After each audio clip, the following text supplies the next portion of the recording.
नमस्कार आदाब दोस्तों, मैं लाल मोहम्मद शेख पब्लिक चैनल से। हमारे जितने सब्सक्राइबर और जो भी हमारे फॉलोअर हैं सबसे माफी मांगता हूं क्योंकि मेरी तबीयत नहीं ठीक थी। मैं एक हफ्ता कुछ अपडेट नहीं दे पाया। आज एक मामला फिर ठगी का आया है अलमास कॉलोनी से लॉकडाउन के दौरान।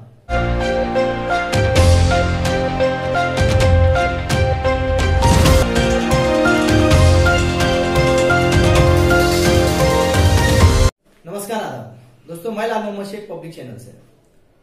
दोस्तों, अलमास कॉलोनी के अंदर जैसे कि आप जानते हो कि जो मनी ट्रांसफर होता है, जो पैसा ट्रांसफर करते हैं कि जैसे कि पेटीएम के थ्रू या नेट के थ्रू, इस तरीके से एक मामला जो है सामने आया है। और ये मामला जो है कोई छोटा मोटा नहीं है, बहुत बड़ी रैकेट है। क्योंकि तकरीबन नहीं बोलेंगे तो 40 लाख रुपए के आसपास में जो है सिर्फ यहाँ के कुछ एक जो 4 से 8 डिस्ट्रीब्यूटर है उनका ही पैसा है। और ये बताया जा रहा है कि मतलब ये जो है बहुत बड़ी रकम है।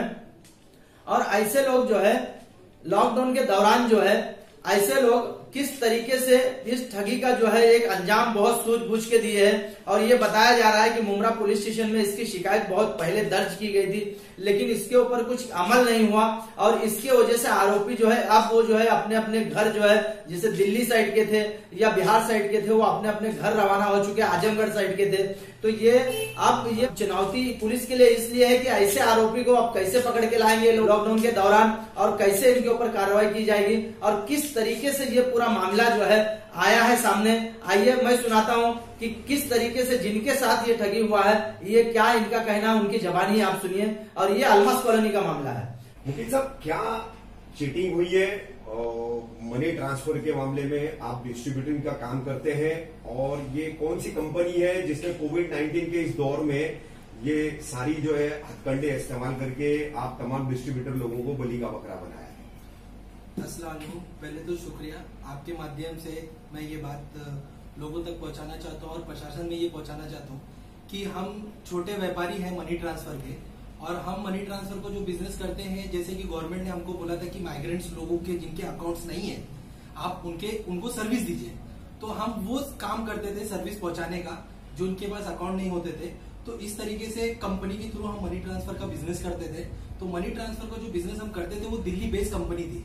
उन्होंने हमको मनी ट्रांसफर का बिजनेस का पोर्टल दिया, और हमने उसमें मनी ट्रांसफर पे जब पैसा इन्वेस्ट मतलब डिपॉजिट किया तो उन्होंने रातों रात अपनी सर्विस बंद कर दिया, और हमें कोई इंटीमेशन दिया नहीं है और भाग गए। इसमें प्रशासन और पुलिस की कोई सहायता नहीं है। जब हमने पुलिस को इंटीमेशन किया तो पुलिस ने कार्रवाई करने से मना कर दिया कि ये बोल के ये सिविल मैटर है। उसके बाद हमने सीनियर को अप्रोच किया। सीनियर के अप्रोच करने के बाद उन्होंने इंस्ट्रक्शन दिया लोकल पुलिस को कि आप इनको इन्वेस्टिगेशन कीजिए। बट इन्वेस्टिगेशन करने के टाइम मैंने उनको रिक्वेस्ट किया था कि सर, जो भी एक्यूज्ड है ये अभी बॉम्बे में है, अगर आप इन पे जल्दी कार्रवाई नहीं करोगे तो यहाँ से निकल जाए। और इसी तरीके से उन्होंने ये फायदा उठाया कोविड-19 का।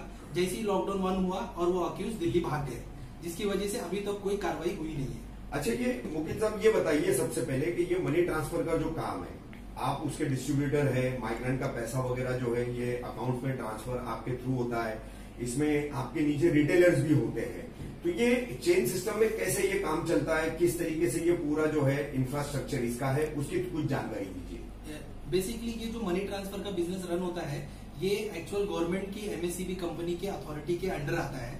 इसको बैंक एक्नॉलेज करती है। बैंक जो भी होता है वो अपना सीएसपी पॉइंट प्रोवाइड करता है कोई प्राइवेट लिमिटेड कंपनी को, और प्राइवेट लिमिटेड जो कंपनी होती है वो अपना सॉफ्टवेयर डेवलप करती है, और सॉफ्टवेयर के थ्रू ये पैसा रन होता है।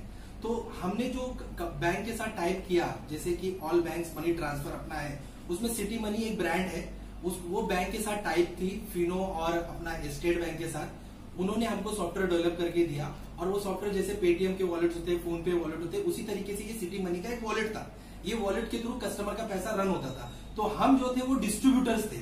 हमारा काम ये था कि जितने भी जो भी हमारा एरिया लोकेलिटी जो हमको असाइन हुआ है, उस रिटेलर को हम सर्विस प्रोवाइड करते थे, और वो सर्विस सॉफ्टवेयर के थ्रू प्रोवाइड होता था। अब वो रिटेलर का काम ये होता था कि कस्टमर उसके बाद जो भी आता है, माइग्रेंट्स या पढ़े लिखे भी लोग भी आते हैं जिनका नेट बैंकिंग काम नहीं करता है, या हॉलीडेज में जिसको पैसा भेजना होता है, वो कोई भी शॉप से जाके पैसा भेजता है। तो वो शॉप पे जो भी बंदा कस्टमर जाता है, वो शॉप वाले का काम ये होता है कि कस्टमर के बताए हुए अकाउंट पे वो पैसा उस सॉफ्टवेयर के थ्रू उसके अकाउंट में ट्रांसफर करता है। और वो जो रिटेलर के पास cash and hard card money जो कस्टमर देता है वो पैसा वो डिस्ट्रीब्यूटर को देता है और डिस्ट्रीब्यूटर कंपनी के बताए हुए अकाउंट में डिपॉजिट करता है। इस तरीके से ये पूरा चेन का सिस्टम वर्क होता है। अच्छा भी ये आपके हिसाब से आपको मिला करके कुल कितने डिस्ट्रीब्यूटर के साथ जो है ये मनी ट्रांसफर कंपनी ने चीटिंग की है और इसकी कंपनी का असल नाम क्या है? ये मनी ट्रांसफर की कंपनी मेरे नॉलेज में अब तक जो मेरे कंप्लेंट्स है वो टोटल 21 लोगों की है। 21 लोगों का अमाउंट मिला के लगभग 40 लाख रुपए के करीब है और ये कंपनी का एक्चुअल सिटी जो कंपनी का नाम है ब्रांड वो सिटी मनी सर्विस है और ये जो मिनिस्ट्री ऑफ फाइनेंस में जो रजिस्टर के नाम से वो NHP टेक्नो प्राइवेट लिमिटेड के नाम से है और इसके 2 ऑनर्स है अर्पित कुमार जायसवाल और अमित ठाकुर। ये 2 बंदे जो है ये कंपनी के डायरेक्टर है। इनके साथ ही हमारा इंटरेक्ट हमेशा होता था। कंपनी के एग्जीक्यूटिव से कभी हमारा मुलाकात हुआ नहीं। इन्होंने ही हमको आके मुमरा में अप्रोच किए और हमने मुमरा में इसीलिए कंप्लेन को लॉन्च किया है क्योंकि सारा ट्रांजेक्शन मुमरा में हुआ है। बेसिक जुरिडिक्शन यही का है। करेक्ट। अच्छा ये मुकेश साहब एक और बात बताइए, अभी 21 डिस्ट्रीब्यूटर है, हाँ, तो और आपके हिसाब से कितने और डिस्ट्रीब्यूटर हो सकते हैं? एक अंदाजा क्या है? मुंबई, ठाणे, आसपास के सबब और पूरा इंडिया इनका जो काम चलता होगा, तो आपके हिसाब से ये कितने डिस्ट्रीब्यूटर हो सकते हैं? एक मोटे मोटे तौर पर अंदाजा, मतलब कोई कीला ठोक करके उसको हम तस्दीक नहीं कर सकते ना आप कर सकते, तो ये कुल कितने डिस्ट्रीब्यूटर इनके अंडर हो सकते हैं और कितनी बड़ी ये चीटिंग हो सकती है? मुंबई में लगभग डिस्ट्रीब्यूटर इनके 60-70 डिस्ट्रीब्यूटर्स हैं मेरे नॉलेज के हिसाब से और पैन इंडिया इनके डिस्ट्रीब्यूटर कुछ 700-800 डिस्ट्रीब्यूटर है और मुंबई में अब तक 1 करोड़ के ऊपर का ये फ्रॉड है और दिल्ली में भी 2 करोड़ रुपए के ऊपर फ्रॉड है। मोटा मोटा पैन इंडिया अगर देखा जाए तो 7 से 8 करोड़ रुपए का इन्होंने फ्रॉड किया है और अब ये अक्यूज भाग गए दिल्ली, जब थे तभी उन्होंने कोई एक्शन लिया नहीं। अच्छा ये आपने सबसे पहले पुलिस के कब ध्यान में लाई बात, किस तरह से कंप्लेंट की, कितना अरसा हो गया उसको? मैंने सबसे पहले ये मेरे पास कंप्लेन कॉपी है सर, मैं आपको दिखाना चाहता हूँ। सबसे पहले मैंने जब कोविड-19 स्टार्ट हुआ था, हाँ, तो उनको सबसे पहले मैंने मुमरा लोकल पुलिस स्टेशन में मैंने इन्वेस्टिगेशन के लिए अप्रोच किया।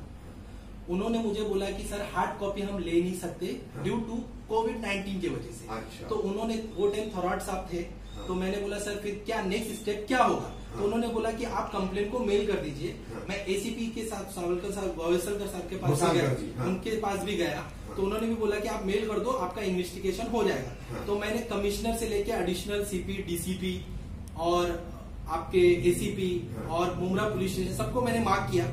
आज 2 महीना कंप्लेंट्स हो गया। 2 महीने के बाद जब लॉकडाउन 1 ओपन हुआ, उसके बाद मैंने जाके कंप्लेन का स्टेटस पूछा, तो उन्होंने बोला कि कंप्लेन तो हमें मेल मिला ही नहीं। तो मैंने उनको मेल का कॉपी दिखाया और सारा मेल उनको रिसीव्ड है। तो उन्होंने उसके बाद बोला कि हमको हार्ड कॉपी लाके दे दो। हार्ड कॉपी मैंने ला के देने के पहले ही मैंने थाना कमिश्नर को ट्विटर पे टैग किया था। तो उन्होंने ऑर्डर किया मुमरा लोकल पुलिस स्टेशन को कि आप इस केस को देखिए, क्योंकि उसमें मैंने कंप्लेन कॉपी भी इशू किया था। तो उन्होंने फिर मेरे को मधुकर सर ने बुलाया और बोला हार्ड कॉपी दो, इन्वेस्टिगेशन जल्द से जल्द करेंगे। आज कम से कम 20 दिन हो गया है, कोई भी इन्वेस्टिगेशन हो नहीं रहा है, सिर्फ स्टेटमेंट ले रहे हैं और इस केस को टाल रहे हैं। इसी तरीके से अगर टालते रहेंगे तो एक्यूज और बाहर निकल जाएगा और हाथ में आने वाला नहीं है। मैं लाल मोहम्मद शेख फिर एक नई न्यूज के साथ हाजिर हूंगा। जब तक के लिए खुदा हाफिज।